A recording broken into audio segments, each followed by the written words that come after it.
शुक्रवार को भारतीय शेयर बाजार में कमजोरी बनी रही और एफआईआई तथा भारतीय रुपए में गिरावट के कारण बाजार में सपाट शुरुआत हुई। निफ्टी 50 इंडेक्स मात्र 9 अंकों की बढ़त के साथ 23,960.70 अंकों पर सपाट खुला, जबकि बीएसई सेंसेक्स 0.15% बढ़कर 79,335.48 अंकों पर खुला।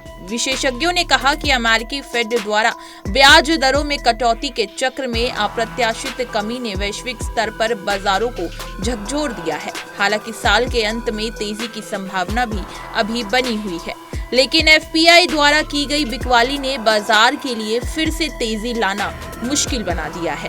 बैंकिंग और बाजार विशेषज्ञ अजय बग्गा ने कहा कि भारतीय बाजार वैश्विक जोखिम से दूर भावना से बाहर निकलने की कोशिश कर रहे हैं, लेकिन इस सप्ताह एफपीआई द्वारा की गई बिकवाली ने अब तक उन प्रयासों को झटका दिया है। हम अभी भी आशावादी हैं कि हम साल के अंत में एक छोटी तेजी देख सकते हैं, लेकिन अस्थिरता के कारण फिलहाल कोई भी तेजी कमजोर पड़ रही है। उन्होंने आगे कहा कि चेयरमैन पोवेल को वैश्विक बाजारों द्वारा इस साल क्रिसमस चुराने वाले ग्रिंच के रूप में देखा जा रहा है। चूंकि वैश्विक फंड मैनेजर वार्षिक छुट्टियों पर जा रहे हैं, इसलिए वो अति आशावादी और अति केंद्रित बाजार विचारों के परिणामों से पीड़ित है, जो अमेरिकी फेड द्वारा तेज और उग्र दर कटौती पर समय की घोषणा से आश्चर्यचकित थे। शुक्रवार को क्षेत्रीय सूचकांकों में निफ्टी आईटी, निफ्टी मीडिया और निफ्टी फार्मा में सुधार हुआ, जबकि अन्य सूचकांकों में गिरावट जारी रही। निफ्टी 50 शेयरों की सूची में आज 13 शेयर बढ़त के साथ खुले, जबकि 37 शुरुआती सत्र में गिरावट के साथ बंद हुए।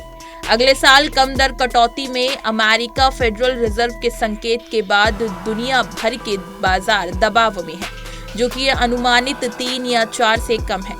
23,870 के निकट समर्थन वाले क्षेत्र भी हैं, जहां नवंबर से दिसंबर की अग्रिम 61.8% फिबोनाची रिट्रेसमेंट 200 दिवसीय औसत से मिलती है।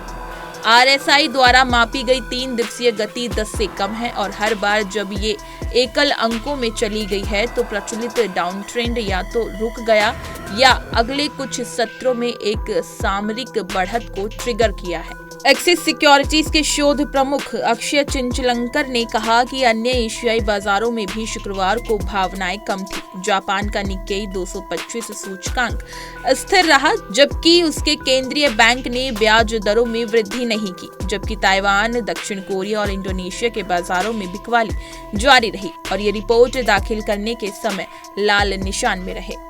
इसी तरह की तमाम खबरें और बिजनेस से जुड़ी लेटेस्ट अपडेट्स के लिए बने रहिए हमारे साथ और देखते रहिए punjabkesari.com।